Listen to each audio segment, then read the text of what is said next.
How many times has this happened to you on the highway? You're driving along and suddenly one of those rigs barrels right past you, shaking your car. And when it happens in the rain and bad weather, it's even worse. So tonight here we ask, how fast are some truckers really going?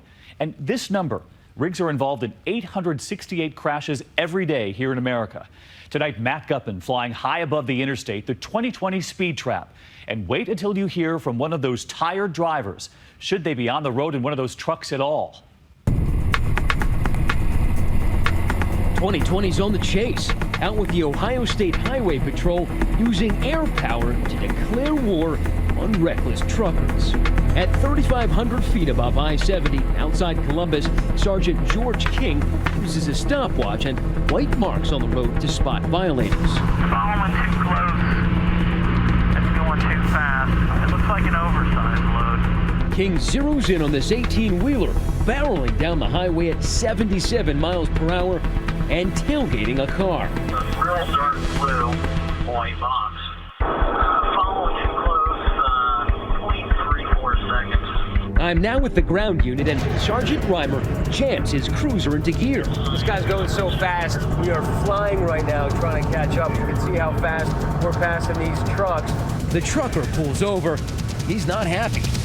I'm Matt from ABC News. How are you? I don't need to be on the news. They clocked you going 77 miles an hour and tailgating behind a car. You think it's hazardous? Yeah. Just trying to catch up with semi-trailer up ahead. The cops also nailed this trucker for tailgating. We're going to issue the citation. He's pulled over and cited. Did you notice that you were too close to someone?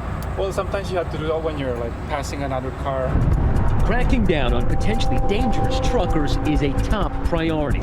In 2012 alone, there were more than 330,000 large truck crashes in the U.S., nearly 4,000 fatalities, and more than 100,000 injuries. In most cases, it's the truck driver who survives. You have a truck that weighs 80,000 pounds.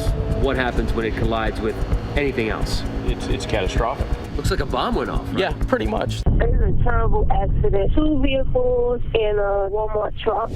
It was this horrifying crash in June that turned the national spotlight on a leading cause of truck crashes: tired drivers.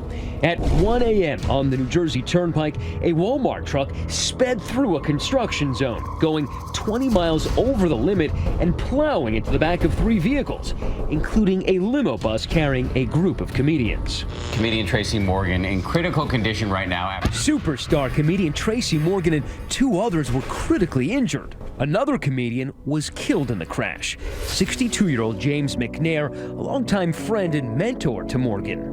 My dad was big on pictures. You can see it in that signature smile in almost every picture. News of the crash ripped a hole in the lives of McNair's kids, Jamel and Danita.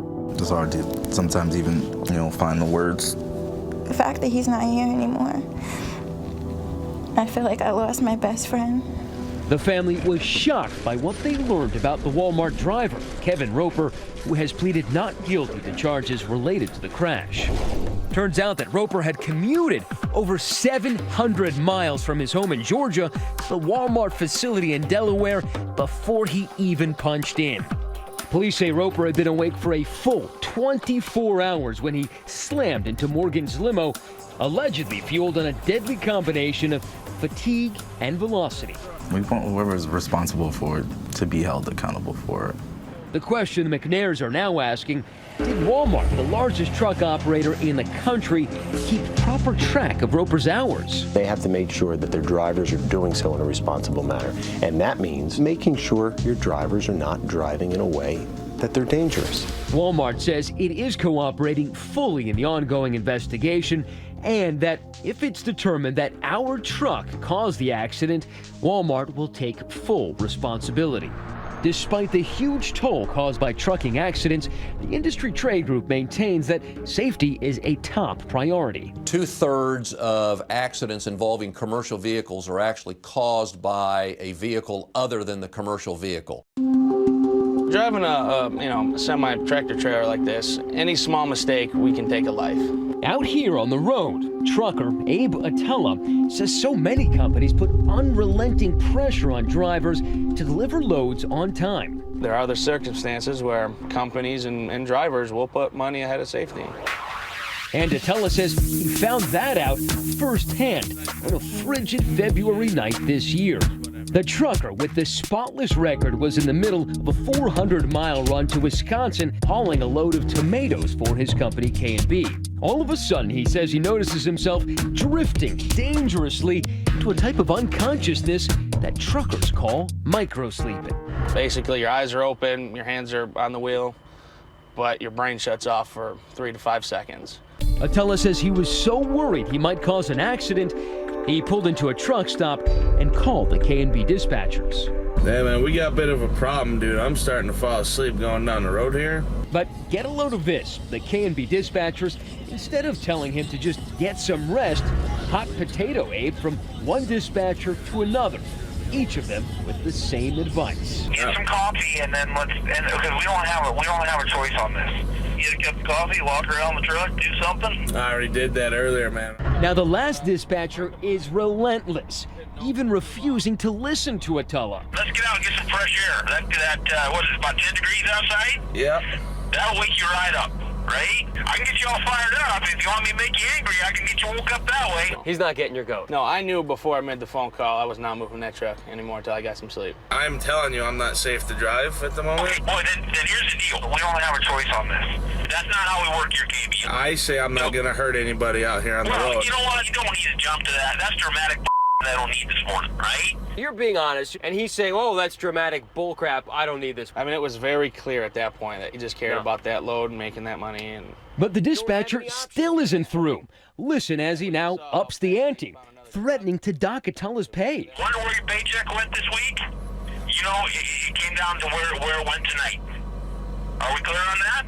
Yes, we are clear. Okay, I don't know if you have a wife at home and she's going to ask you, hey, what happened this week? Finally, K&B agrees to send another driver to rescue the load of tomatoes so Atella can finally get some sleep.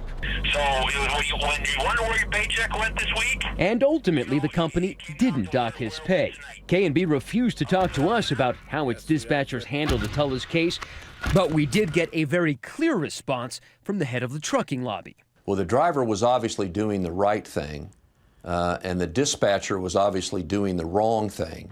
There's just too much at stake when you have a commercial vehicle going down the nation's highways with a fatigued driver. Atella decided to quit K&B a few months ago. He's still driving a truck, hauling loads between the booming oil shale fields of western Pennsylvania. He now says he's proud of exposing one of the industry's biggest dangers and of keeping his record and conscience clean.